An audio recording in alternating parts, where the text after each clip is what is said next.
Financial experts are sounding the alarm of the potential impacts of the global trade war sparked by President Trump's tariffs. They say that it could trigger a slump in shipments to the U.S. and empty shelves in stores. Supply chain logistics groups Vision reports a drastic drop in shipping container bookings from China to the U.S. in recent weeks, as we see here in this chart. And data from the Port of Los Angeles shows a declining volume of imports as well. Let's welcome into the conversation Craig Fuller. He is the founder and CEO of FreightWaves. That's an organization that provides data and analytics on the freight and logistics market. And he joins us this morning from Chattanooga, Tennessee. Great to have you this morning, sir. Let me just ask your response to that chart you see. We also have these warnings about pandemic-like shortages on store shelves. How concerned are you? Yeah, I think it's a real issue. It's a real concern. I mean, it's going to bring people's memory back to COVID when we had all sorts of shortages. This could happen again. So really what's happening is companies have paused shipments into the United States. And in doing so, it means that a number of products will not be readily available and won't be in inventory when consumers go to purchase those things. I want to play for you something that the Treasury Secretary Scott Bessent said on Monday when asked whether he had any concerns about shortages. Take a listen. Are you worried about empty shelves? Not at present. We have some great retailers. I assume they pre-ordered. I think we'll see some elasticities. I think we'll see replacements. Mark, is that a fair assessment that retailers would have already pre-ordered for this, that they would have been able to get it in front of this? Yeah, I think for some of the larger big box retailers, they've been planning for the past year. But when you look at a number of small businesses and a lot of medium-sized businesses, they didn't take precautions. I think people expected in supply chain, expected that tariffs would happen, but I don't think anyone foresaw 145% tariffs. And let's not forget that we're not just talking about retailers, but things like your air condition to go out. So a lot of the appliance and parts for machinery and air condition units are actually sourced from China. So you could be in a situation in July, and because these companies have not imported these products, have not imported these parts, it could be a situation that your air conditioning goes out in the middle of July and you call your technician and he can't get his hands on parts anytime soon. So you could be without. So these are the concerns. When you actually disrupt a supply chain to the degree that we are currently doing, there are going to be things that you normally would expect to receive, you normally expect to be able to purchase, you normally expect to enjoy, are not going to be there. And how soon before consumers start to see that or feel that? And where do you see it first? What products?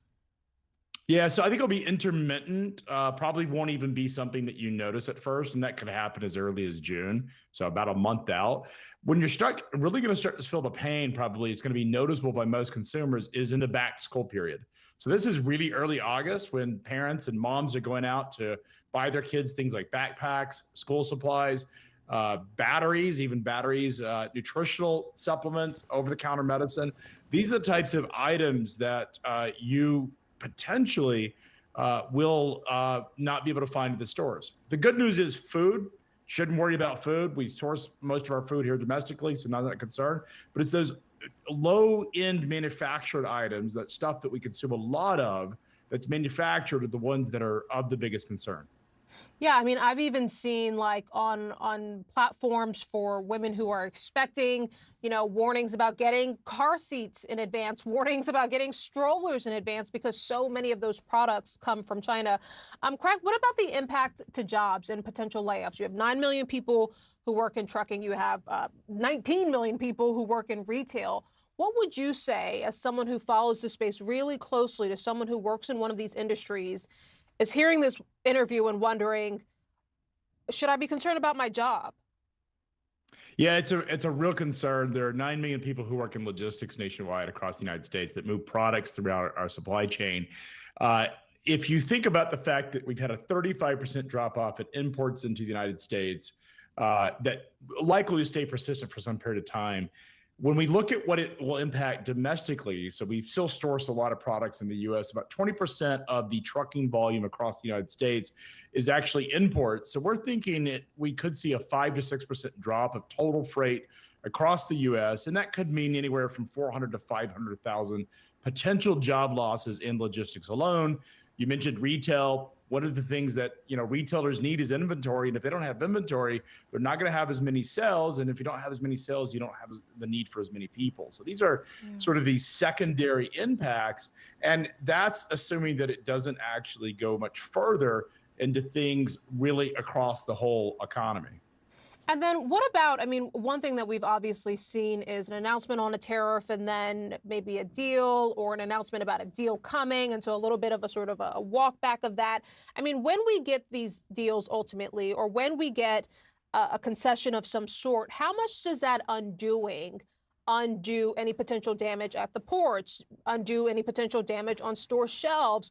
Or, as I've also seen, being reported, some of the damage is already done, whether you undo it or not. Well, it's going to sound ridiculous, but supply chains have an enormously long lead time. So I'm going to say something that is absolutely going to seem absurd, but there is a potential of what's happening right now, even if we get a deal in the next 3 months. I'm specifically talking about China. Even if we get a deal, you could have problems getting your hands on holiday goods. And so things about Christmas, those Christmas gifts, it sounds absurd, but you might want to start doing your Christmas shopping right now, because when you go to shop in the stores in October, November, and December, the items that you would expect to normally see may not be there, or the selection may not be there. So that sounds insane, but because of the long lead time, because companies order these products 6 to 9 months in advance, it just takes a long time to move through the supply chain. So go ahead and prepare now. Yeah, I mean, that is a wild thought. And the procrastinator in me, Craig, that doesn't do a lot of my Christmas shopping until December 23rd, is sort of having a little meltdown. But I appreciate the heads up. Thank you. That's Craig Fuller. All right, let's bring in Paul Donovan, the chief economist for UBS Global Wealth Management. He is with us from London this morning. Paul, great to have you. Let's start with that labor data. Yesterday, we learned that the number of open jobs in March fell to the lowest level in 6 months. What's interesting, though, in that same report is that layoffs seem muted. So how would you describe the state of the labor market right now in the U.S.? Well, the first thing is we've got to be very, very careful in the precision of this data. It's a really unreliable report. And that's because essentially companies have stopped telling the government what they're doing with employment. The response rate's very low. But what we are getting a sense of from a wide range of indicators is that companies are just sitting on their hands. They're not firing workers, because the economy was doing very well at the start of this year. But given the erratic policy environment, the uncertainties that creates, companies are not choosing to invest in the future. And that in particular means that they are not hiring new workers. They are just keeping things steady for now.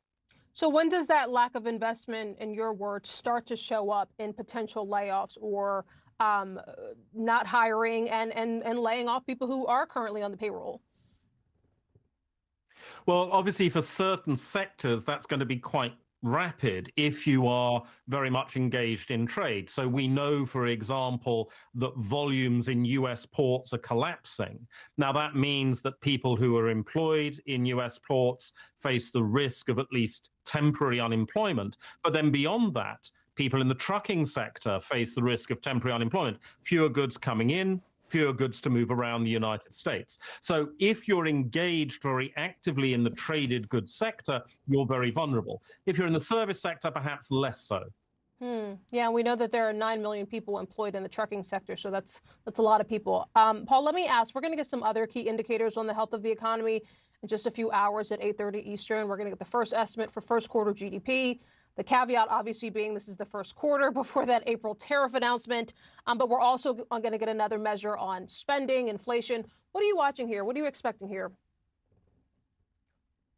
Well, as you said, this is very much the before times. This is not going to capture the uncertainty and so on. And consumers, let's remember, are not really going to start to feel the effects of the trade taxes until the end of May at the very earliest, and more likely late June. So the full effect of that is later. However, what we are going to be looking for is whether consumers were pulling forward their purchases of goods, that they were hearing US President Trump talking about taxing them, taxing trade, and they're thinking, well, yeah, we were planning to redo the kitchen in the summer. Maybe we better do it now. Maybe we better bring forward those purchases. So we'll be looking for that pulling forward action in things like the durable good purchases that are detailed in today's data.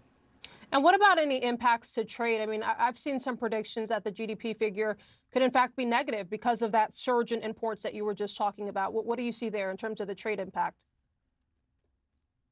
It could well be, but I mean, that doesn't actually tell us a great deal about what is going on, because what we did see very clearly in the March data was this surge in imports. And again, that's because companies were frantically scrambling to get as much into the United States as they could before President Trump imposed the trade taxes. And so with that, you get sort of a front loading of demand, which is very much what we've been seeing in the numbers. And because imports are a drag on US GDP, a negative US GDP, that is something that could create some downside risk. But that's not really telling us anything about the underlying momentum of the economy. That's just telling us about the distorted behavior as a result of erratic policy decision making.